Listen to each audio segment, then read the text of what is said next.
ہے انظرنا، ہم پہ نظر کرم کیجئے۔ سبحان اللہ۔ حضور کی بارگاہ میں اس آیت سے یہ بات ہمیں نکلی کہ ہم نے جب بھی حضور کے علیہ الصلوۃ والسلام کے لیے بات کرنی ہے، کوشش کرنی ہے۔ دیکھیں ہر شخص الفاظ اس کے پاس زیادہ نہیں ہوتے، گفتگو بعض اوقات کسی کے پاس زیادہ نہیں ہوتی، لیکن عشق اور محبت کی دولت ہر کسی کے پاس ایک لازوال چیز ہے، لیکن لفظ ساتھ نہیں دیتے بعض اوقات انسان کے، لہٰذا لفظوں میں کبھی کبھار ایسی بات نکل جاتی ہے جو اس کے دھیان میں نہیں ہوتی، تو اسے توجہ دلائی جائے تو دھیان آ جاتا ہے، اور وہ یہ ہے کہ آدمی کوئی لفظ ایسا نہ بولے جس کے دو معنی ہوں، اور ایک معنی کے اعتبار سے لوگ اس کا کوئی غلط معنی لیتے ہیں۔ حضور کی بارگاہ میں بات کرتے ہوئے ایسا لفظ بولا جائے جس کے معنی مناسب لگیں اور معاشرے کے اندر اس کا کوئی مذاق نہ اڑایا جائے۔ میں ویسے ہی از راہ درمیان میں سمجھانے کے لیے ایک بات کہہ دیتا ہوں کہ بعض اہل علم جب گفتگو کرتے ہیں پنجابی زبان میں، ویسے لفظ بھی استعمال ہو جاتے ہیں جو کہ پنجابی زبان میں اس کے معنی اور کے اور بھی ہو سکتے ہیں، پھر علماء فرماتے ہیں ان لفظوں سے پرہیز کیا جائے جس کے معنی اور بھی ہو سکتے ہیں، تاکہ کوئی آدمی اس لفظوں سے غلط معنی لے کر خواہ مخواہ کا مذاق نہ اڑائے۔ اور وہ لفظ کیا ہے میں آپ سے کہہ سکتا ہوں، جیسے قرآن مجید کی ایک آیت ہے کہ حضور علیہ الصلوۃ والسلام نے جنگ بدر میں بطور معجزہ کے کنکریاں مٹھی میں لے کر پھینکی تھی کفار کے اوپر، اور اس کے بعد اللہ نے حالات بدل دیے اور مسلمانوں کو قوت دی اور کفار کے دل بہل گئے، دہل گئے، اور وہ ڈر کے مارے بھاگنے لگے اور ان کی گردنیں اترنے لگی۔ یہ معجزہ تھا میرے آقا کا۔ تو قرآن مجید میں اللہ تعالیٰ نے فرمایا وما رمیت اذ رمیت ولکن اللہ رما، کہ اے حبیب جب آپ نے کینکریاں پھینکی تھیں وہ آپ نے نہیں پھینکی تھیں، وہ تو اللہ نے خود ہی پھینکی تھی، اللہ نے خود ہی پھینکی تھی۔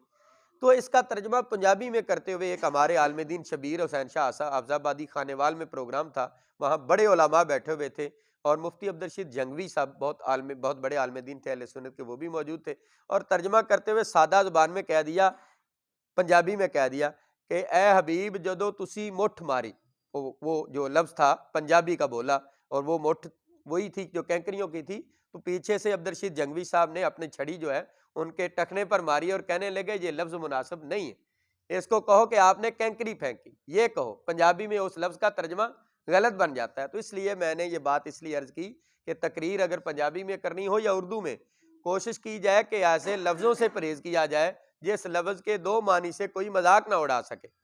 حضور علیہ الصلوۃ والسلام کی شان اقدس میں بات کرتے ہوئے کوشش کیجیے، یہ نہیں، میں یہ بھی عرض کرتا ہوں کہ ہر شخص کے پاس ذخیرہ الفاظ زیادہ نہیں ہوتے، ہر شخص جو ہے وہ اپنے الفاظ میں ماہر اور قدرت نہیں رکھتا، الفاظ کے معانی نہیں جانتا، لیکن اگر توجہ دلا دی جائے تو اس کو لفظ پرہیز کر لینی چاہیے، جو ایسا لفظ لگ رہا ہو جس سے کوئی دو معنی اور غلط معنی پہن رہے ہو۔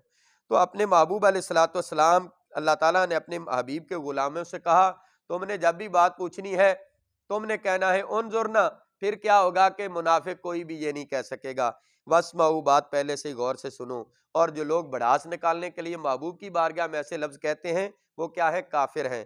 وللکافرین عذاب علیم، ایسے کافروں کے لیے اللہ نے دردناک عذاب تیار کر رکھا ہے، دردناک عذاب ہے ان کے لیے۔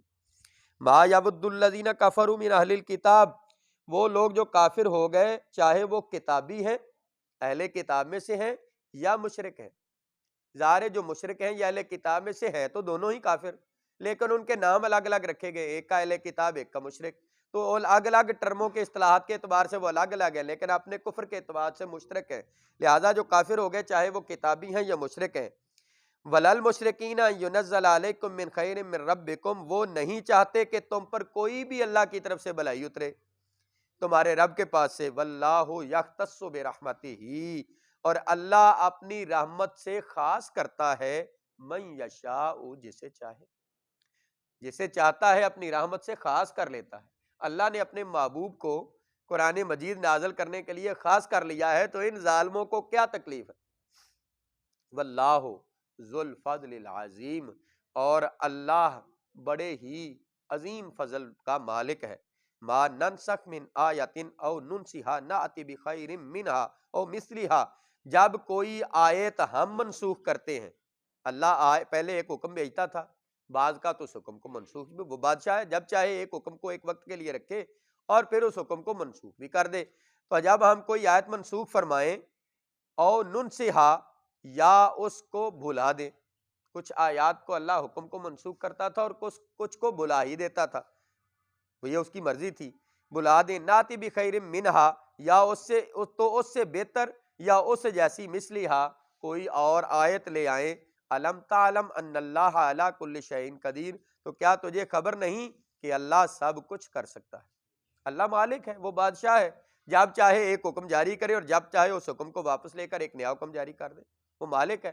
تو بندوں کی اصلاح کے لیے جب چاہتا ہے احکام کو حکم دیتا رہتا ہے۔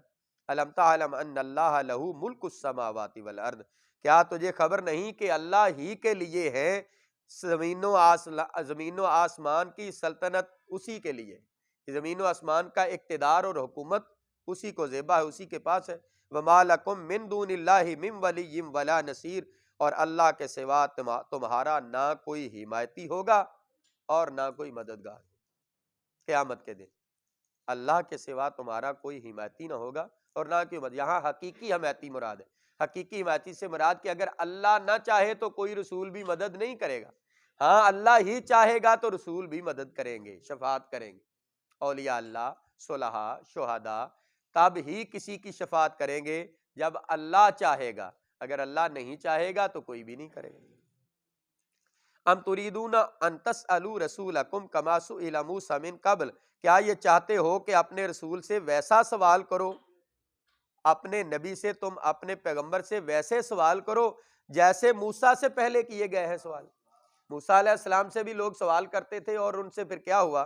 فرمایا وَمَن يَتَبَدَّلِ الْكُفْرَ بِالْإِيمَانِ فَقَدْ ضَلَّ سَوَاءَ السَّبِيلِ، اور جو ایمان کے بدلے کفر خرید لے، جو ایمان کے بدلے کفر لے لے، وہ تو ٹھیک وہ اچھے رستے سے بہک گیا، گمراہ ہو گیا۔ وَدَّ كَثِيرٌ مِّنْ أَهْلِ الْكِتَابِ لَوْ يَرُدُّونَكُم مِّن بَعْدِ إِيمَانِكُمْ كُفَّارًا، بہت سے اہل کتاب نے چاہا کہ کاش تمہیں ایمان کے بعد کفر کی طرف پھیر دے۔ بہت سے اہل کتاب چاہتے ہیں مسلمانوں کو، اہل کتاب کون؟ یہودی، وہ چاہتے ہیں مسلمانوں کو دین کے اصل حکموں سے بیزار کر دیں، پیچھے کر دیں، پھیر دیں، ان کے ایمان کو برباد کر دیں۔ اور ایمان کے تو بہت سے شعبے ہیں، لیکن جو ایمان کی اصل جان ہے جس سے پورا ایمان بنتا ہے، ایک ہے ایمان کا پورا جسم اور ایک ہے ایمان کی جان، ایمان کی روح، وہ کیا ہے؟ مغز قرآن، جان ایمان، روح دین۔ قرآن کا مغز، ایمان کی جان اور دین کی روح کیا ہے؟ ہست حب رحمت للعالمین، محمد مصطفیٰ کی محبت اور آپ کی غلامی، یہ ہے دین کی قرآن کا مغز، یہ ہے ایمان کی جان اور یہ ہے دین کی روح۔ جس کے پاس یہ موجود ہے تو سمجھ لیں اس کے پاس ایمان موجود ہے، اور اس ایمان کو آپ سے چھیننے کے لیے شیطان، یہود، عیسائی اور ہندو ہمہ کوشش کرتے رہتے ہیں کہ کہیں ان کو ایمان سے پھیر دیں، اور ان کے جو منصوبے ہیں ان کو علامہ اقبال نے ایک شعر میں تبدیل کیا ہے کہ یہ کیا کہتے ہیں۔ ایک دور میں گول میز کانفرنس ہوئی اور پوری دنیا کے بڑے کافر اکٹھے ہوئے، اور ان بڑے کفار نے اسلام کو مٹانے کے منصوبے بنائے لندن میں بیٹھ کے، اور ان منصوبوں میں جو منصوبے فائنل کیے گئے اور اس میں جو باتیں کی گئی اس کو علامہ اقبال نے اپنی زبان میں ترجمانی کر کے شاعری کی زبان میں مسلمانوں کو بیان کیا، اور وہ یہ 1930 میں ہوئی تھی گول میز کانفرنس، اور اس کا بیان علامہ اقبال نے اپنی کتاب میں دیا، اور اس کا نام ہے ابلیس کی مجلس شورا، یعنی شیطان نے ایک مجلس کی ہے اور ان کا ارادہ کیا ہے۔ تو اس میں بہت لمبی ہے تقاریر ان کی، اور ان کی شاعری بہت کمال کی ہے، پوری ان کی کفر کی جو کفر کے منصوبے اسلام کو مٹانے کے لیے پورے انہوں نے بیان کیے۔ اس میں سے ایک یہ ہے کہ یہ کہتے ہیں انہوں نے وہاں بیٹھ کے کہا کہ بھئی مسلمانوں کو کیسے مٹایا جائے، یہ مٹ نہیں رہے دنیا سے۔ ہم نے کبھی ادھر ان کی حکومت کو توڑا، کبھی ادھر سے توڑا، کبھی ہم نے جناب مختلف دنیا کی حکومتوں کو توڑ ڈالا، پھر یہ اسلام پر قائم رہتے ہیں، تو ان کو اسلام سے کیسے بیزار کیا جائے؟ تو آخر پہ ان کا نتیجہ یہ نکلا کہ یہ فاقہ کش جو موت سے ڈرتا نہیں کبھی، اس کے پاس کپڑے نہ ہوں، اس کے پاس گھر نہ ہو، اس کے پاس جھونپڑی بھی ہو، کھانے کے پاس دونوں صبح اور شام 2 وقت کے لیے روٹی بھی نہ ہو، پھر بھی یہ محمد عربی کے نام پر جان دینے سے نہیں ڈرتا۔ یہ فاقہ کش جو موت سے ڈرتا نہیں کبھی، اس کو کیسے کیا کرو؟ روح محمد اس کے بدن سے نکال دو، محمد عربی کی جو روح اس کے بدن کے اندر ہے نا وہ نکال لو، یعنی رسول پاک کے ساتھ جو اس امتی کا تعلق ہے وہ توڑو، وہ کمزور کرو، اس کا تعلق اپنے نبی سے کمزور ہو جائے، پھر تم فتح کر لو گے پوری دنیا۔ مسلمانوں کے پاس جو کچھ بھی ہوگا تم کچھ نہیں کر سکیں گے۔ تو انہوں نے کہا یہ فاقہ کش جو موت سے ڈرتا نہیں کبھی، روح محمد اس کے بدن سے نکال دو، فکر عرب کو دے کر فرنگی تخیلات، عربیوں کو کیا کرو؟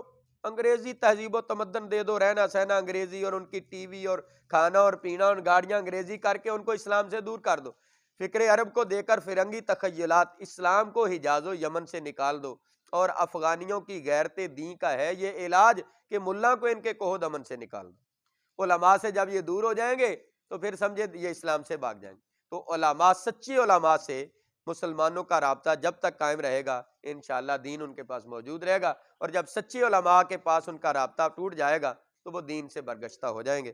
تو اس لیے ان کے کیا چاہتے ہیں یہ لوگ؟ کیا یہ چاہتے ہیں کہ بہت سے اہل کتاب نے چاہا کہ کاش وہ تمہیں ایمان کے بعد کفر کی طرف پھیر دیں، حسدم من عند انفسہم من بعد ما تبین لہم الحق، یہ اپنے دلوں کی جلن کی وجہ سے، جو ان کے دلوں میں حسد ہے نا کہ ان کو اللہ نے ایمان کیوں دیا ہے، بعد اس کے کہ حق اس پر خوب ظاہر ہو چکا، فعفو وصفحو، تم ان کو درگزر کرو ان سے، اور ان کو جو ہے وہ چشم پوشی کرو، ان سے نظر ہٹاؤ، ان کے اعمال سے ہر بات ان کی پکڑ نہ کرو، حتیٰ یاتی اللہ بامرہ، انتظار کر لو، اللہ کا فیصلہ آنے والا ہے۔ اللہ کا فیصلہ کیا تھا؟ وہ جنگوں کی صورت میں ان پر عذاب آیا اور ان کو ختم کر دیا گیا۔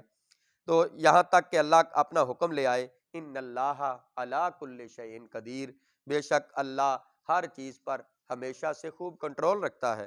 وَأَقِیمُوا الصَّلَاةَ وَآتُوا الزَّکَاةَ، لوگو نماز قائم رکھو، لوگو زکوٰۃ ادا کرتے رہو، وَمَا تُقَدِّمُوا لِأَنفُسِکُم من خیر تجدوہ، اپنے ذات کے لیے جو بھلائی بھی اپنی جان کے لیے تم آگے بھیجو گے وہ گم نہیں پاؤ گے، اللہ کے یہاں موجود پاؤ گے۔ جو تم نیکی کرو گے یہ نہیں کہ اس ختم ہو گئی، وہ اللہ کی بارگاہ میں موجود پاؤ گے۔ ان اللہ بما تعملون بصیر، بے شک اللہ تمہارے کاموں کو خوب دیکھ رہا ہے۔ وقالوا لن يدخل الجنت، اہل کتاب بولے ہرگز جنت میں نہ جائے گا، اہل کتاب نے بول کر کہا ہرگز جنت میں نہ جائے گا مگر کون؟ الا من کان ہودن او نصارا، یا تو جنت میں جائیں گے یہودی یا عیسائی۔ انہوں نے کہا اہل کتاب نے، یعنی دونوں کہتے ہیں، یہودیوں کا دعویٰ جنت میں صرف یہودی جائیں گے، اور عیسائیوں کا دعویٰ جنت میں صرف عیسائی جائیں گے۔ تلک امانیہم، یہ تمہارے دل کی خواہشیں ہیں، اللہ کا فیصلہ یہ نہیں ہے۔ قل ہاتوا برہانکم، تمہارے پاس اگر کوئی دلیل ہے تو لے کر آؤ، ان کنتم صادقین، اگر تم اپنے دعوے میں سچے ہو۔ اب اللہ تعالیٰ فرماتا ہے جنت میں کون جائے گا؟ بلا، ہاں کیوں نہیں، من اسلم وجہہ للہ، جس نے اپنا چہرہ جھکا دیا اللہ کے سامنے، جس نے اپنے آپ کو جھکا دیا رب کے سامنے، جو سرنڈر ہو گیا اللہ کے لیے۔ جیسے پولیس کسی ملزم کو پکڑنے کے لیے، اشتہاری کو پکڑنے کے لیے پیچھے لگے اور وہ آگے سے مزاحمت شروع کر دے، اور کراس فائرنگ کے بعد آخر کار ملزم محسوس کرے کہ میری جان چھوٹے بغیر چارہ نہیں ہے، تو وہ یا اس کا اسلحہ ختم ہو جائے تو وہ اس کے بعد کیا کرتا ہے؟ علامتی طور پر اسلحہ چھوڑ کر ہاتھ بازو کھڑے کر دیتا، اور یہ علامت ہوتی کہ میں نے سرنڈر کر دیا۔ اور سرنڈر کرنے کے بعد قانوناً، ظلماً تو اس کو مار دے الگ بات، قانون جو پوری دنیا کا قانون یہ ہے کہ اس کے بعد اس کو مارا نہیں جا سکتا، پکڑا جائے گا، گرفتار کیا جائے گا۔ بہینے ہی اس طرح مومن جب ہاتھ کھڑے کر کے اللہ کے سامنے پیش ہو جائے تو اس کو کہتے ہیں سرنڈر کر دیا۔ تو اللہ کہتا ہے جس نے اپنے آپ کو سرنڈر کر دیا سب رب کے سامنے، اور پھر کیا ہے وہ، اور جب وہ سرنڈر کرے تو اللہ کے لیے اپنے آپ کو کرے، وَهُوَ مُحْسِنٌ، اور وہ ہو بھی نیکوکار، دل اور دماغ کے ساتھ نیکی مقصد ہو، اس کا کوئی اور مقصد نہ ہو، فَلَهُ أَجْرُهُ عِنْدَ رَبِّهِ، تو اس کے لیے ہے اس کا اجر اس کے رب کے پاس، یہ ہے جنتی۔ وَلَا خَوْفٌ عَلَيْهِمْ وَلَا هُمْ يَحْزَنُونَ، تو یہ وہ لوگ ہیں جن کو قیامت کے دن نہ کوئی ڈر ہوگا نہ کوئی اندیشہ ہوگا، نہ یہ غمگین کیے جائیں گے۔ وَقَالَتِ الْيَهُودُ لَيْسَتِ النَّصَارَىٰ عَلَىٰ شَيْءٍ، یہودی بولے، یہودی کہنے لگے عیسائیوں کی تو کوئی حقیقت ہی نہیں، ان کے پاس تو کوئی ایمان کی بات ہی نہیں، یہ تو بے بنیاد لوگ ہیں۔ اور وکالت النصارى لیست الیہود علی شیء، اور عیسائی بولے کہ یہودیوں کی کوئی بنیاد نہیں، کوئی جڑ بنیاد نہیں۔ اب اللہ تعالیٰ کیا فرماتے ہیں، وَهُمْ يَتْلُونَ الْكِتَابَ، حالانکہ وہ کتاب بھی پڑھتے ہیں اور ایک دوسرے کو کہتے ہیں کہ یہ ان کی کوئی جڑ حقیقت نہیں۔ كَذَلِكَ قَالَ الَّذِينَ لَا يَعْلَمُونَ مِثْلَ قَوْلِهِمْ، اسی طرح جاہلوں نے ان کی سی بات کہی۔ فَاللَّهُ يَحْكُمُ بَيْنَهُمْ يَوْمَ الْقِيَامَةِ، تو اللہ ان کے مابین قیامت کے دن فیصلہ کر دے گا کہ کس کی جڑ بنیاد ہے اور کس کی نہیں ہے۔ فیما کانوا فیہ یختلفون، ان باتوں میں قیامت کے دن اللہ فیصلہ کر دے گا جن میں یہ اختلاف کر رہے ہیں۔ ومن اظلم، ومن اظلم، بہت اہم آیت ہے، بہت اہم آیت ہے سننے والی۔ آج کے دور میں ہم نے اس بارے میں بہت غلطی کر رہے ہیں، بہت نقصان کر رہے ہیں اپنے آپ کا۔ ومن اظلم ممن منع مساجد اللہ ان یذکر فیہا اسمہ وسعی فی خرابہا، اس سے بڑا کون ظالم ہو سکتا ہے؟ اللہ فرماتا ہے اس سے بڑا کون ظالم ہو سکتا ہے جو اللہ کی مسجدوں کو روکے ان میں اللہ کا ذکر کرنے سے، اللہ کی یاد، اللہ کی عبادت، نیک کام، دینی کام کرنے سے۔ جو شخص مسجد کے اندر یہ کام کرنے سے رکاوٹ کا سبب بنے، اللہ کہتا ہے اس سے بڑا ظالم کون ہو سکتا ہے؟ اس سے بڑا کوئی ظالم نہیں ہے جو اللہ کی مسجدوں کو آباد ہونے سے روکے۔ اللہ کی مسجد میں آبادی کس طرح ہے؟ اللہ کی بندگی ہو، اللہ کی عبادت ہو، قرآن کی تلاوت ہو، مسجد کے اندر مسجد کے احکام، تراویح، نماز، روزہ، حج، زکوٰۃ کے اعمال ہوں، لوگ تلاوت کریں۔ اس کی آبادی کے لیے ایک شخص کوشاں ہو اور دوسرا اس کے لیے رکاوٹ بنے، تو جو رکاوٹ بننے والا ہے اس کو اللہ فرماتا ہے اس سے بڑا کوئی ظالم نہیں۔ کون ہے اس سے بڑا ظالم؟ اس سے بڑھ کر کون ظالم ہے جو اللہ کی مسجدوں کو روکے، اس میں یہ اس بات سے کہ ان یذکر فیہا اسمہ، کہ اس میں اس کا نام لیا جائے، اللہ کے نام کی عبادت کی جائے، وسعی فی خرابہا، اور مسجدوں کی ویرانی کی کوشش کرے، یعنی اس کی کوشش اور کاوش سے مسجد بے آباد ہو۔ مسجد کا آبادی کس سے ہے؟ لوگوں کی نمازیوں کے بڑھنے سے، قرآن کی تلاوت پڑھنے سے، بچوں کے قرآن پڑھنے سے، وہاں اعتکاف کرنے والوں سے، وہاں ذکر کرنے والوں سے مسجد کی آبادی۔ اور جو اس آبادی کو خراب کرنے کی کوشش کرے تو اس میں مسجد کی ویرانی ہے۔ تو جو مسجد کی ویرانی کی کوشش کرے اور اس کی ویرانی میں کوشش کرے، اولئک ما کان لہم ان یدخلوها الا خائفین، ان کو نہ پہنچتا ہے کہ اس مسجدوں میں جائیں مگر ڈرتے ہوئے۔ سبحان اللہ، اللہ تعالیٰ نے مسجد میں جانے کا حکم بتا دیا، جو مسجد میں جائے اللہ سے ڈر کر وہاں رہے، جب تک رہے، جب تک رہے مسجد میں اللہ سے ڈر کر رہے، وہاں بے پرواہ ہو کر نہ رہے۔ وہ شہنشاہ کے دربار میں ہے، اور بادشاہوں کے دربار میں جانے والے بے پرواہ نہیں ہوا کرتے، ہمہ تن ڈر ہوتا ہے ذرا سی غلطی ہوئی تو کوئی سزا نہ مل جائے، بادشاہ کے پاس ہے۔ تو یہ شہنشاہ کا دربار ہے۔ آپ نے سنا ہوگا کہ مدنی تاجدار سے اس کائنات میں زیادہ عزت اور مرتبے اور مقام والا کوئی نہیں اللہ کی نگاہ میں، اللہ کی بارگاہ میں۔ اس کے باوجود سرکار اپنی مسجد کے اندر اعتکاف بھی بیٹھتے تو زمین پر بیٹھتے تھے، چارپائی نہیں منگواتے تھے، گھر میں ساتھ ہی تو تھا، چارپائی بھی حضور منگواتے تو منع تو نہیں تھا آپ کے لیے، آپ تو اللہ کے رسول تھے، لیکن خود نہیں منگوائی، کیونکہ زمین پر بیٹھ کر ثابت کیا کہ یہ میرے رب کا دربار ہے اور میں اپنے رب کا سوالی۔ مسجد میں آنے والا اپنے آپ کو بکاری سمجھے، اپنے آپ کو عابد سمجھے کہ میں عبادت کرنے والا ہوں، میرا معبود ہے، میں اس کا بکاری ہوں، وہ میرا داتا ہے، میں اس کا سائل ہوں، میں اس سے سوال کرنے والا ہوں، تو میں اس کے دربار میں آ کر کیوں ایسا رویہ اختیار کروں جو میرے رب کو ناپسند ہو۔ تو کہا کہ اس کی مسجدوں میں جائیں مگر ڈرتے ہوئے، ان کے لیے کیا ہے؟ لہم فی الدنیا خزی ولہم فی الآخرہ عذاب عظیم۔ جو لوگ مسجدوں کی خرابی کا سبب بنتے ہیں اور اللہ کے گھر میں اس کا نام لینے والے کی رکاوٹ کا سبب بنتے ہیں نام لینے سے، تو ان کے لیے کیا ہے؟ دنیا میں رسوائی ہے، اور ان کے لیے آخرت میں بڑا عذاب، آخرت میں دردناک عذاب ہوگا جو اللہ کے گھروں کو بے آبادی کا سبب بن جائے۔ وَلِلَّهِ الْمَشْرِقُ وَالْمَغْرِبُ فَأَيْنَمَا تُوَلُّوا فَثَمَّ وَجْهُ اللَّهِ، چاہے جو مشرق ہے یہ بھی اللہ کا ہے، مغرب ہے تو وہ بھی اللہ کا ہے۔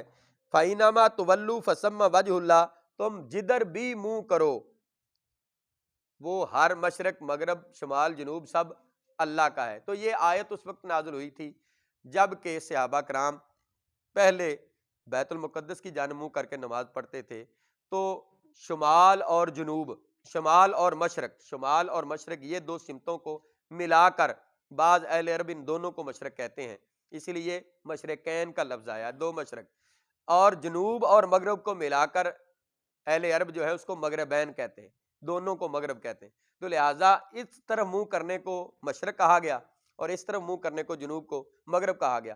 مدینہ طیبہ سے بیت المقدس شمال کی جانب تھا یعنی مشرق کی جانب، اور مدینہ طیبہ سے مکہ شریف جنوب کی جانب تھا یعنی مغرب کی جانب۔ تو جب پہلے لوگ ادھر منہ کر عبادت کرتے تھے، پھر دوبارہ حکم آیا تو ادھر کرنے لگے، تو یہودی اعتراض کرنے لگے یار یہ ہمیں سمجھ میں نہیں آتی، کبھی یہ منہ مشرق کو کرتے ہیں کبھی مغرب کو۔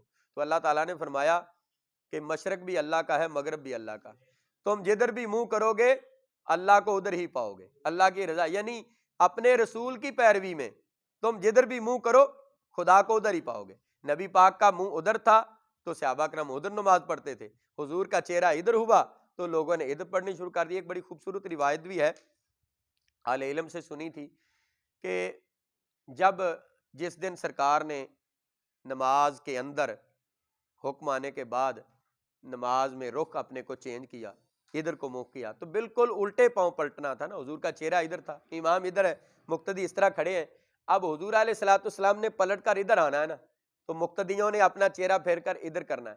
تو جب نماز مکمل ہوگی درمیان میں صحابہ نے بھی دوران نماز ہی چہرہ پھیر لیا حضور کے پیچھے، حضور بھی نماز کے اندر ہی پلٹ گئے۔ تو جب بعد میں لوگوں سے بات ہوئی ادھر ادھر والوں سے، تو سرکار نے ان کے امتحان کے لیے جان بوجھ کر پوچھا، کسی ایک صحابی سے پوچھا کہ تم کھڑے تھے فلان جگہ پہ، تم نے کیوں چہرہ بدلا؟ پوچھنی امتحان کے لیے پوچھا کہ کیا جواب دیتے؟ اب اس نے عرض کیا کہ یا رسول اللہ صلی اللہ علیہ وسلم میرے ساتھ والا جو تھا نا اس نے چہرہ بدل لیا تو میں نے بھی بدل لیا۔ اس سے پوچھا تو نے کیوں بدلا؟ اس نے کہا جی میرے ساتھ والے نے بدل لیا۔ کرتے کراتے ادھر سے بھی صف والے ادھر سے بھی صف والے، سب کے سینٹر کی بات آ گئی نا، سینٹر والا نبی پاک کے پیچھے کون کھڑا ہے؟ تو سینٹر والا کون تھا؟ سیدنا ابو بکر صدیق۔ اب اس پر صاحب کی بات آ گئی کہ آپ نے کیوں چہرہ بدلا؟ تو ابو بکر نے کہا جی یا رسول اللہ مجھے علم نہیں کہ کعبہ کدھر ہے، مجھے یہ معلوم ہے کہ جدھر میرے نبی کی پشت ہوگی ادھر میرا منہ ہونا چاہیے، میں نے دیکھا سرکار ادھر ہے پشت ادھر ہے تو میں ادھر کھڑا رہا، جب دیکھا پشت ادھر آ گئی تو میں ادھر ہو گیا، مجھے کعبے سے غرض نہیں، مجھے آپ سے غرض تھی، جدھر آپ کا چہرہ آپ کی پشت ادھر میرا منہ۔ تو یہ ہے کہ امتی کا کام ہے کہ اپنے آقا کے پیچھے پیچھے چلے، سرکار جدھر منہ کریں ہمارے لیے ادھر ہی کعبہ ہے۔ تو لہٰذا فرمایا کہ تم جدھر بھی منہ کرو گے اللہ کو ادھر ہی متوجہ پاؤ گے۔ ان اللہ واسع علیم، بے شک اللہ وسعت والا ہے، علم والا ہے۔ وقالوا اتخذ اللہ ولدا سبحانہ، کچھ لوگ بولے، کون تھے؟ عیسائی، کہ اللہ نے اپنا کوئی اولاد بنا لی، استغفر اللہ، کہتے ہیں نا عیسیٰ خدا کا بیٹا، اللہ نے کہا کہ وہ کہتے ہیں کہ بھئی خدا کا کوئی بیٹا ہے۔ سبحانہ، اس کی ذات ایسی چیزوں سے پاک ہے، وہ اولاد سے پاک ہے، وہ والدین سے بھی پاک ہے، لہٰذا وہ میاں بیوی کے رشتے سے بھی پاک ہے، اس کا کوئی شریک اور ساجی ہے ہی نہیں، تو اس کی ذات ان چیزوں سے پاک ہے۔ بل لہ ما فی السماوات والارض، بلکہ اسی کی ملک اور حکومت میں ہے جو کچھ آسمانوں اور زمینوں میں ہے۔ کل لہ قانتون، سب اسی کے حضور گردن جھکائے ہوئے۔ کائنات میں کون سی چیز ہے جو اس کی بارگاہ میں اپنی گردن جھکائے ہوئے نہیں؟ بدیع السماوات والارض،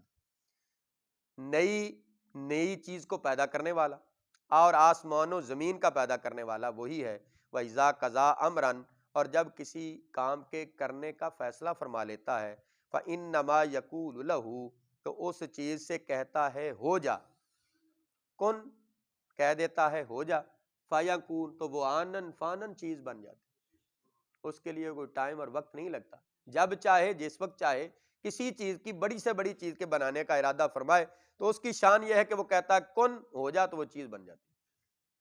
وقال الذین لا یعلمون لولا یکلمنا اللہ، اور جاہل بولے کہ اللہ ہم سے کیوں نہیں کلام کرتا۔ کچھ جاہلوں نے کہا کہ اللہ صرف ایک ہستی سے ہی بات کرتا ہے، اللہ تعالیٰ ہم سے کیوں نہیں بات کرتا کہ تم یہ کرو وہ کرو، نماز پڑھو روزہ رکھو، یہ براہ راست ہم سے کیوں نہیں بات ہو رہی۔ جاہل یہ بولے کہ اللہ ہم کلام کیوں نہیں ہوتا، یا ہمیں او تاتینا آیا، یا ہمیں کوئی نشانی عطا کرے کہ تمہارے نبی کے ساتھ میری بات ہو رہی ہے۔ کذالک قال الذین من قبلہم مثل قولہم، ان سے اگلوں نے بھی ایسی ہی بات کہی تھی کہ ان کسی بات ان کے اور ان کے دل میں ہے، تشابہت قلوبہم، ان کے دل میں ایسی ہی بات ہے، قد بینا الآیات لقوم یوقنون، بے شک ہم نے نشانیاں کھول کھول کر بیان کر دی ہیں یقین والوں کے لیے۔ انا ارسلناک بالحق بشیرا و نذیرا، بے شک اے حبیب ہم نے آپ کو حق کے ساتھ بشیر و نذیر بنا کر بھیجا۔ بشیر کہتے ہیں جو نیک اعمال کرنے والوں کی جزا بتائے، جو نیک اعمال کر رہے ہوتے ہیں انہیں بتایا کہ تمہیں یہ ملے گا قیامت کے دن، یہ بشارت ہوتی ہے، اور جو برے کام کر رہے ہوتے ہیں انہیں بتائے کہ تمہاری سزا یہ ہوگی، یہ ہوتا ہے نذیر ہونا، انجام بد سے آگاہ کرنا۔ تو اے پیغمبر ہم نے آپ کو حق کے ساتھ بھیجا ہے، خوشخبری سناتا ہوا اور ڈر سناتا ہوا، لوگوں کو سنانے والا۔ ولا تسألوا عن اصحاب الجحیم، اور آپ سے دوزخ والوں کا سوال نہ ہوگا، دوزخ والوں کے بارے میں آپ سے تو نہیں پوچھا جائے گا کہ یہ لوگ دوزخی کیوں ہو گئے۔ وَلَن تَرْضَىٰ عَنْكَ الْيَهُودُ وَلَا النَّصَارَىٰ حَتَّىٰ تَتَّبِعَ مِلَّتَهُمْ، اور ہرگز تم سے یہودی اور عیسائی کبھی راضی نہیں ہوں گے جب تک کہ تم ان کے دین کی پیروی نہ کرو۔ کوئی شخص یہ چاہے کہ ہم اپنا دین بھی سلامت رکھیں اور یہودی اور عیسائی ہم پہ راضی ہو جائیں، کبھی راضی نہیں ہوں گے۔ اللہ کہتا جب تک تم اپنا دین ہی نہ بدل لو تم پہ کبھی راضی نہیں ہو سکتے۔ ان کے مطالبات بڑھتے ہی چلے جائیں گے، بڑھتے حتیٰ کہ تمہیں کافر بنا کر چھوڑیں گے۔ تو یہودیوں اور عیسائیوں کو راضی کرنے کی کوشش نہ کرو، اللہ کو راضی کرو، بس وہ راضی، وہ ناراض ہوں تو ہوتے رہیں، وہ دشمن ہیں ہمارے، ان کا کام ہے، تو لہٰذا اللہ کو راضی کرو، ان کو راضی کرنے کی کوشش نہ کرو۔ تو کہا گیا قل ان ھدی اللہ ھو الھدی، اے حبیب تم فرما دو اللہ کی ہدایت جو عطا کی گئی تمہیں اصل میں یہی ہدایت ہے۔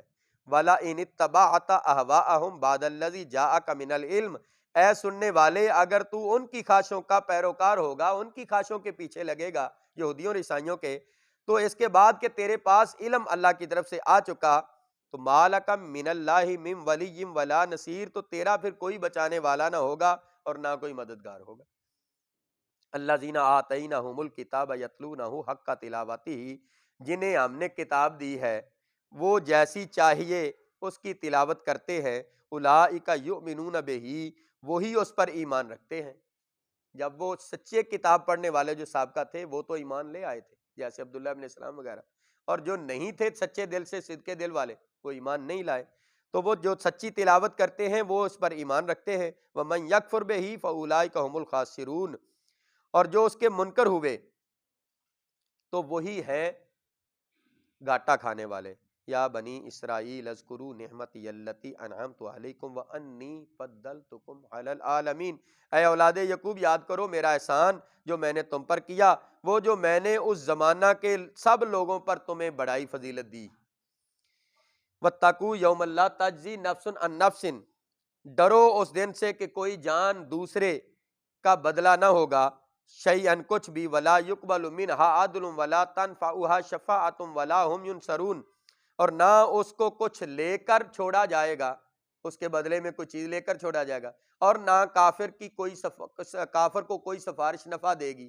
قیامت کے دن کافر کو شفاعت بھی نفع نہیں دے سکتی نا، کفر کی تو سفارش ہے ہی نہیں، شفاعت ہے مسلمانوں کی، گناہ گار مسلمانوں کی، لیکن کافر کی تو کوئی پیغمبر شفاعت نہیں کرے گا، کفر کی شفاعت نہیں۔ اگر کوئی کفر ہو، شرک لے کر مر جائے، توبہ نہ کرے، تو اس کی کوئی شفاعت نہیں ہے، شفاعت ہے گناہ گار مسلمان کے لیے۔ تو کہا گیا نہ کوئی کافر سفارش نفع دے گی کافر کو، اور نہ ان کی مدد ہو۔ وَإِذِ ابْتَلَىٰ إِبْرَاهِيمَ رَبُّهُ بِكَلِمَاتٍ، یاد کیجئے حضرت ابراہیم علیہ السلام کو کہ اللہ تعالیٰ اس کے رب نے اس کو چند باتوں میں آزمایا۔ کتنی باتوں میں آزمایا؟ چند باتوں۔ کون کون سی تھی؟ شمار کریں تو بہت سی ہیں، لیکن ان کی آزمائش کا امتحان آغاز سے ہوا جب ابراہیم علیہ السلام جوان ہوئے، تو لوگ اس وقت آدم سے لے کر ختنہ چلا آ رہا تھا، یہ جو سنتے ہم جس کو کہتے ہیں، یہ سنتے آدم سے لے کر چلی آ رہی تھیں، لیکن ابراہیم کے دور تک کے لوگ بھول گئے تھے کہ ختنہ کروانا چاہیے یا نہیں۔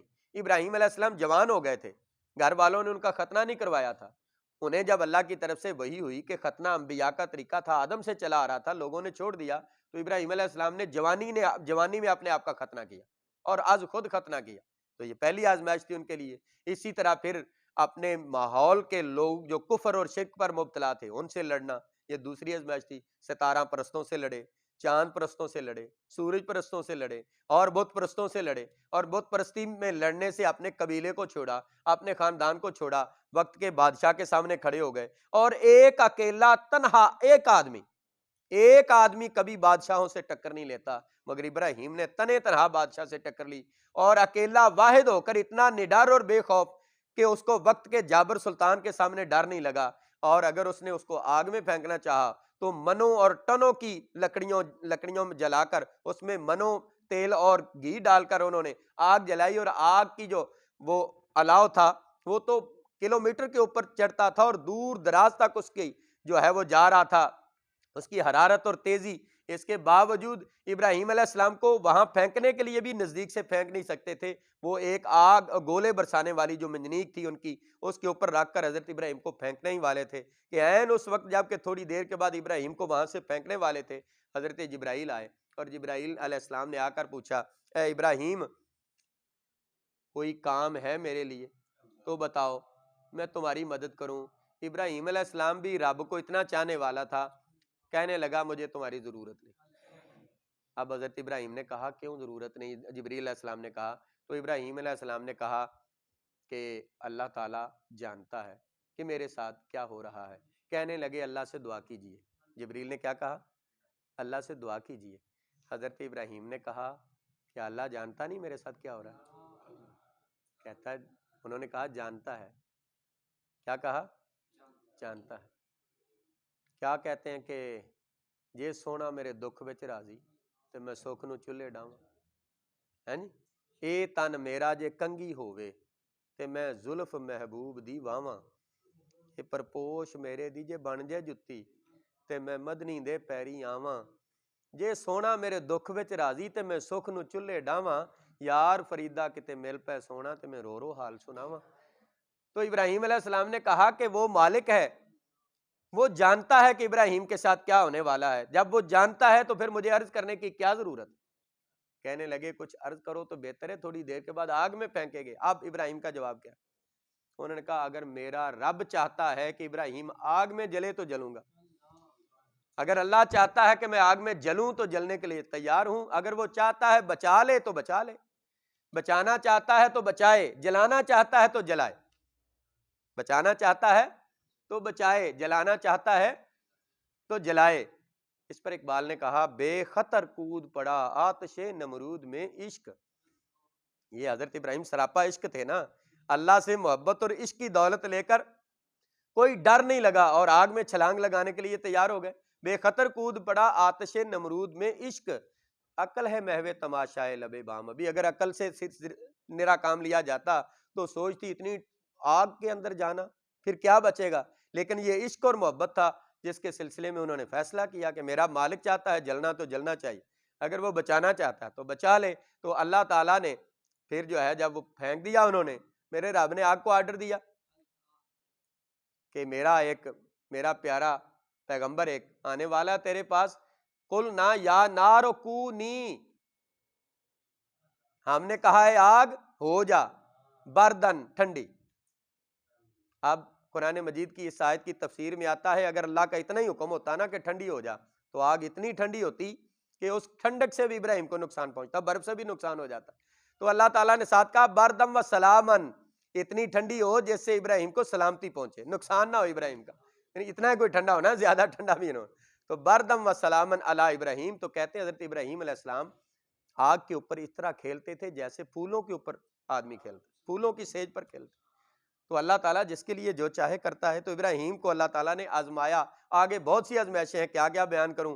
پھر ابراہیم علیہ السلام کو آزمایا گیا، خاندان کو چھوڑنا پڑا، گھر وطن سے بیزار ہونا پڑا، وطن سے دور دراز برادری سے دور رہنا پڑا، پھر وقت کے بادشاہ مصر سے ٹکر لینی پڑی، پھر آخر کار آپ کو 87 سال کی عمر میں آ کر اللہ نے بچہ دیا، اور پھر اس بچے سے جدا ہونا پڑا، اور اپنی اس بیوی اور اس بچے کو اپنے سے دور چھوڑنا پڑا، اور پھر اس طرح کی آزمائشوں کے آخر کار اللہ کا اذن آیا کہ جانوروں کو رب کے رستے میں قربان کرو، تو پھر بکریاں، گائیاں، اونٹ، ہر شے قربان کر دی، پھر بھی خواب آ رہی تھی اور بھی کچھ قربان کرو، تو پھر چاہا کہ ایک بیٹا ہے اس کو بھی قربان کر دیا جائے، تو اللہ کی بارگاہ میں اس بیٹے کو بھی رکھ دیا، اور پھر رکھنے کے بعد جب حضرت ابراہیم علیہ السلام نے اس کے گلے پر چھری پھیرنے کا ارادہ کیا تو اپنے تئیں تو انہوں نے چھری پھیر دی، اللہ نے ان کو بچا لیا۔ تو اللہ تعالیٰ نے کہا کہ قد صدقت الرؤیا، ابراہیم تو نے اپنے خواب کو سچ کر دکھایا۔ تو وہ ابراہیم پریشان ہوئے کہ پھر یہ بچ کیسے گئے، تو اللہ تعالیٰ نے کہا وَكَذَلِكَ نَجْزِي الْمُحْسِنِينَ، ہم یوں ہی بدلہ دیا کرتے ہیں نیکوکاروں کو، ہم بچا لیا کرتے ہیں اپنے بندوں کو، لہٰذا ہم نے بچایا، تو نے جو کرنا تھا کر دیا۔ تو ابراہیم علیہ السلام کی آزمائشیں ہوئی، لیکن ابراہیم علیہ السلام ہر امتحان میں، سینکڑوں امتحان ہوئے ابراہیم کے، مگر ابراہیم وہ اللہ کا پیارا پیغمبر ہے، ہر امتحان میں 100 نمبروں کے پاس پوچھا اترا، کسی ایک امتحان میں 90 95 80 70 نمبر نہیں لیے، ہر امتحان میں 100 نمبروں کے پاس پورا اترنے والا ابراہیم، اللہ تعالیٰ خود سرٹیفکیٹ دے رہا ہے۔ یاد کیجئے جب ابراہیم علیہ السلام کو اس کے رب نے چند باتوں میں آزمایا، قَالَ إِنِّي جَاعِلُكَ لِلنَّاسِ، نہیں آزمایا فَأَتَمَّهُنَّ، تو وہ ہر بات میں پورا اترا۔ کون کہہ رہا ہے؟ اللہ تعالیٰ کہہ رہا ہے کہ ہم نے آزمایا اس کو، وہ ہر بات میں پورا اترا۔ قال انی جاعلک للناس اماما، اللہ تعالیٰ نے بھی فرمایا جا ابراہیم آج کے بعد ہم نے تجھے تمام انسانوں کا امام بنا دیا۔ یہ تمام انسانوں کا امام بنانے سے کیا مراد تھا؟ وہ تو نبی تھے اور جد الانبیاء تھے۔ تمام انسانوں کا امام بنانے سے مراد یہ ہے کہ وہ اللہ تعالیٰ نے اس کے بعد، ابراہیم کے بعد قیامت تک یعنی جتنی بھی نبوت آنی تھی سب ابراہیم کی نسل میں رکھ دی۔ سارے نبی اس کے بعد جتنے پیدا ہوئے کائنات میں سب ابراہیم کی اولاد میں پیدا ہوئے، باہر سے نبی نہیں کوئی آئے، تو لہٰذا یہ وہ تھے امام الناس۔ اب سب نبیوں کا وہ باپ ہے، حضرت ابراہیم کے نام کے ساتھ آتا ہے جد الانبیاء۔ جد الانبیاء کا معنی نبیوں کا دادا۔ اور رسول خدا علیہ الصلوۃ والسلام نے جو حدیث بیان کی ہے معراج کے سلسلے میں، اس میں ایک بڑی خوبصورت بات ہے۔ حضور جب مسجد اقصیٰ میں پہنچے، سارے نبی ملے، تو ان کے کچھ نبیوں کی باتوں کا تذکرہ بھی آتا ہے کہ حضور سے انہوں نے کیا گفتگو کی۔ حضور نے جب ان سے سلام بلایا تو انہوں نے وعلیکم السلام کے ساتھ حضور کے جب مخاطب ہوئے گفتگو کی، تو وہ حدیث میں ہے کہ انہوں نے کہا تھا مرحبا، خوش آمدید کہا حضور کو جاتے ہوئے، مرحبا یا نبی الصالح و یا اخی الصالح، مرحبا اے نبی صالح، اے بھائی صالح۔ بقیہ نبیوں نے یہ کہا تھا اے بھائی صالح، لیکن دو پیغمبر تھے جنہوں نے حضور کو بھائی نہیں کہا، اور وہ کون کون تھے؟ حضرت ابراہیم اور حضرت آدم۔ انہوں نے جب نبی پاک سے بات کی تو انہوں نے کہا مرحبا یا نبی صالح یا ولد الصالح، انہوں نے کہا اے مرحبا اے صالح نبی، اے پیارے بیٹے۔ انہوں نے بیٹا کہا ابراہیم نے، اور آدم نے بھی بیٹا کہا، اس لیے کہ حضور علیہ الصلوۃ والسلام ان کی نسل میں بیٹے تھے ان کے۔ تو ایک اور بات بھی ہے کہ نبی پاک صلی اللہ علیہ وسلم جب معراج سے واپس آئے تھے تو آ کر جب معراج کا واقعہ سنایا، تو آپ کو پتا ہے کہ انسانوں کو کچھ عادت ہوتی کچھ باتوں کا مزید تفصیل پوچھنے کی، تو کچھ صحابہ کرام کے ذہن میں آیا کہ یا رسول اللہ آپ نے عیسیٰ کو دیکھا تھا، تو اگر ہم انسانوں میں دیکھیں یہاں کا کوئی آدمی تو عیسیٰ کی شکل کیسے ملتی تھی؟ تو حضور علیہ الصلوۃ والسلام نے بتایا کہ فلاں قبیلے کے فلاں آدمی سے، اور وہ قبیلہ غالباً عروہ ابن مسعود ثقفی تھا، قبیلہ ثقیف کا آدمی، آپ نے کہا اس سے کوئی، اس کی شکل کی کوئی مشابہت عیسیٰ سے ہے۔ پھر پوچھا گیا موسیٰ علیہ السلام کی شکل کی مشابہت کیسی تھی؟ تو بتایا گیا قبیلہ شنو کا ایک آدمی، فرمایا ان لوگوں کی گنگریالے بال اور اس طرح کے حضرت موسیٰ تھے۔ تو پوچھتے چلے گئے، لیکن آخر پہ جا کر پوچھا ابراہیم کی شکل کیسی تھی؟ تو نبی پاک نے کیا فرمایا؟ کیا بات ہے، خوبصورت بات، حضور نے فرمایا ابراہیم کو دیکھنا ہے تو مجھے دیکھ لو۔ کیا فرمایا؟ ابراہیم کو دیکھنا ہے تو مجھے دیکھ لو، یعنی ابراہیم علیہ السلام کے نبی پاک ہم شکل تھے یا ابراہیم حضور کے ہم شکل تھے؟ اور ایک حدیث میں آتا ہے کہ نبی پاک آدم کے بھی ہم شکل تھے اور آدم حضور کے ہم شکل تھے، تو آدم علیہ السلام اور حضرت ابراہیم اور نبی پاک آپس میں ہم شکل تھے، اس لیے نبی پاک نے کہا کہ ابراہیم کو دیکھنا ہے تو مجھے دیکھ لو۔ تو سرکار کی کیسی یہ شان ہے کہ حضور کے ہم شکل ابراہیم، تو ابراہیم علیہ السلام کو اللہ تعالیٰ نے کہا ہم نے تجھے پوری نوع انسانی کا امام بنا دیا۔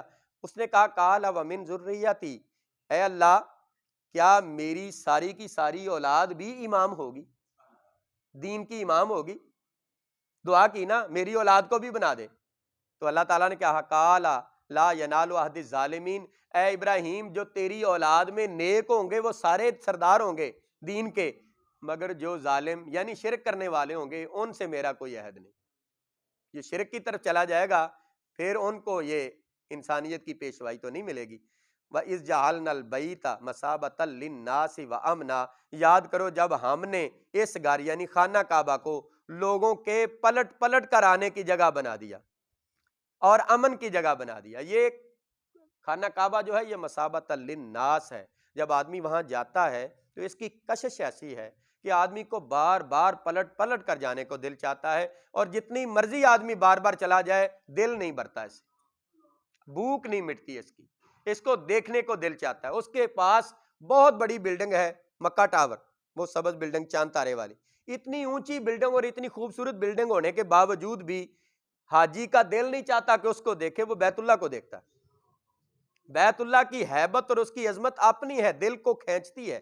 حضور علیہ الصلوۃ والسلام نے بیت اللہ کی عظمت بیان کی، فرمایا ہے بیت اللہ کی عظمت کا ارشاد فرمایا ہے کہ اگر کوئی شخص بیت اللہ شریف کے اندر بیٹھنے رہنے والوں کو 120 نیکیاں ہمتن 120 رحمتوں کا نزول ہوتا رہتا ہے، اس میں سے 60 نیکیاں صرف ان کو ملتی ہیں جو طواف کر رہے ہوتے ہیں، 60 رحمتیں ان کو میسر ہوتی ہیں جو 60 طواف کر رہے ہوتے ہیں۔ اب رہ گئی 60، تو اس میں سے کہا 40 ان کو ملتی ہیں جو بقیہ باتیں کر رہے ہیں، اور 20 ان کو ملتی ہیں جو کچھ بھی نہ کر رہے ہوں، فقط کعبے کو دیکھ رہے ہیں۔ کعبے کو دیکھنے سے بھی 20 رحمتیں ملتی ہی رہتی۔ کعبے کو دیکھنا عبادت، کعبے کی طرف جانا دل چاہتا ہے، کعبہ کی طرف پلٹ پلٹ کر آنے کو دل چاہتا ہے، تو یہ کعبہ ہے مرجع اور امان کی جگہ۔ وَاتَّخِذُوا مِن مَّقَامِ إِبْرَاهِيمَ مُصَلًّى، اور ابراہیم علیہ السلام کے کھڑے ہونے کی جگہ کو نماز کی جگہ بنا لو۔ جہاں ابراہیم علیہ السلام کا مقام ابراہیم ہے، اس کے آس پاس تم 2 نفل پڑھو طواف والے، اینڈ والے، اس کو نماز کی جگہ بناؤ۔ وَعَهِدْنَا إِلَىٰ إِبْرَاهِيمَ وَإِسْمَاعِيلَ، اور ہم نے تاکید فرمائی تھی ابراہیم اور اسماعیل کو، کیا تاکید کی؟ ان طہر بیتی للطائفین والعاکفین والرکع السجود، میرے گھر یعنی خانہ کعبہ کو، اے ابراہیم اسماعیل، نبیوں کو حکم ہوا کہ تم میرے گھر کو خوب ستھرا رکھو۔ اللہ کی مسجدوں کو صاف کرنا پیغمبروں کا کام ہے، اللہ کی مسجدوں کی خدمت میں مصروف رہنا نبیوں کا پیشہ ہے۔ تو کہا میرے گھر کو صاف رکھو، کن لوگوں کے لیے؟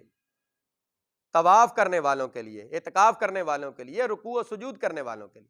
اللہ کے گھر جو ہوتے ہیں وہ نمازیوں کے لیے ہوتے ہیں، وہ عبادت کرنے والوں کے لیے ہوتے ہیں، وہ رکوع و سجود کرنے والوں کو، ان کو سہولتیں مہیا کرنی چاہیے مسجدوں کے اندر۔ تو کہا کہ ان کے لیے میرے گھر کو صاف ستھرا رکھو۔ وَإِذْ قَالَ إِبْرَاهِيمُ رَبِّ اجْعَلْ هَٰذَا بَلَدًا، اور عرض کیا حضرت ابراہیم نے، اے میرے رب اس شہر کو امن والا بنا دے۔ کس کو؟ مکہ کو۔ وَارْزُقْ أَهْلَهُ مِنَ الثَّمَرَاتِ، اور اس کے رہنے والوں کو، وہاں کوئی اگنے والے درخت پھل والا علاقہ نہیں تھا، پتھریلا علاقہ تھا۔ ابراہیم نے دعا کی، یا اللہ یہاں کے رہنے والوں کو رزق عطا کر۔ من آمن منہم باللہ والیوم الآخر، پھلوں سے روزی دو جو ان میں سے اللہ اور پچھلے دن پر ایمان لائے۔ قال ومن کفر فأمتعہ قلیلا، تو فرمایا اللہ تعالیٰ نے جو ان میں کافر ہوگا تھوڑا برتنے کا سامان میں ان کو بھی دوں گا۔ مکے میں رہنے والا اگر کوئی کافر ہو جائے گا تو برتنے کا سامان تو اس کو بھی ملے گا، قلیلا تھوڑا سا، ثم اضطرہ الی عذاب النار، پھر میں اسے دوزخ کے عذاب کی طرف مجبور کر دوں گا۔ یعنی اس علاقے میں رہنے والے کو کافر نہیں ہونا چاہیے۔ وَبِئْسَ الْمَصِيرُ، وہ بہت ہی بری جگہ ہے پلٹنے کی۔ وَإِذْ يَرْفَعُ إِبْرَاهِيمُ الْقَوَاعِدَ مِنَ الْبَيْتِ وَإِسْمَاعِيلَ، یاد کیجئے، دیکھیے کہ جب اٹھائیں حضرت ابراہیم نے کعبے کی دیواریں، ابراہیم اور اسماعیل نے جب کعبے کی دیواروں کو اٹھایا، یعنی کام کیا، تعمیر کی، تو دعا کر رہے تھے ساتھ ساتھ۔ یعنی جب آپ مسجد کا کام کر رہے ہیں ساتھ ساتھ دعائیں کریں تاکہ اللہ تمہاری دعاؤں کو قبول کرے۔ ابراہیم اسماعیل جب کعبے کا کام کر رہے تھے ساتھ ساتھ دعائیں کر رہے تھے۔ کیا دعا تھی؟ ربنا تقبل منا، یا اللہ ہماری جانب سے اس کو قبول فرما۔ یعنی کام کر کے بھی یہ نہ سمجھو کہ میں نے بہت کچھ کیا، ساتھ عاجزی کے ساتھ دعا کرو، یا اللہ میری طرف سے اس کو قبول۔ ابراہیم نے بھی کہا یا اللہ ہماری طرف سے قبول فرما۔ انک انت السمیع العلیم، بے شک تو ہی سننے والا جاننے والا ہے۔ ربنا وجعلنا مسلمین لک ومن ذریاتنا امۃ مسلمۃ لک، اے ہمارے رب ہمیں تیرے حضور، ہمیں بنا دے اپنی بارگاہ میں گردن جھکانے والا، ہمیں سجدے کرنے والا بنا دے، ہمیں جھکنے والا بنا دے۔ وَمِن ذُرِّيَّاتِنَا، اور ہماری اولاد کو بھی اپنی بارگاہ میں جھکنے والا کر دے۔ اُمَّةً مُسْلِمَةً لَكَ، انہیں ایک ایسی امت بنا جو تیری فرمانبردار امت ہو۔ یعنی اس امت مصطفیٰ کی دعا ابراہیم کر رہے ہیں کہ ان کو ایک امت بنا دے۔ اور آرنا مناسکنا، اور ہمیں حج کرنے کے عبادت کے طریقے سکھا دے، وَتُبْ عَلَيْنَا اور اپنی رحمت کے ساتھ ہمارے اوپر توجہ فرما، اِنَّکَ أَنْتَ التَّوَّابُ الرَّحِيمُ بے شک تو ہی بہت توبہ قبول کرنے والا ہمیشہ سے مہربان ہے۔ پھر ابراہیم علیہ السلام نے جب سارا کام کر لیا، سب قربانیاں دے لیں، اپنے وَأَرِنَا مَنَاسِکَنَا ہمیں ہمارے عبادت کے طریقے سکھا دے، وہ عبادت کے طریقے سے ہمارا حج کے طریقے ہیں۔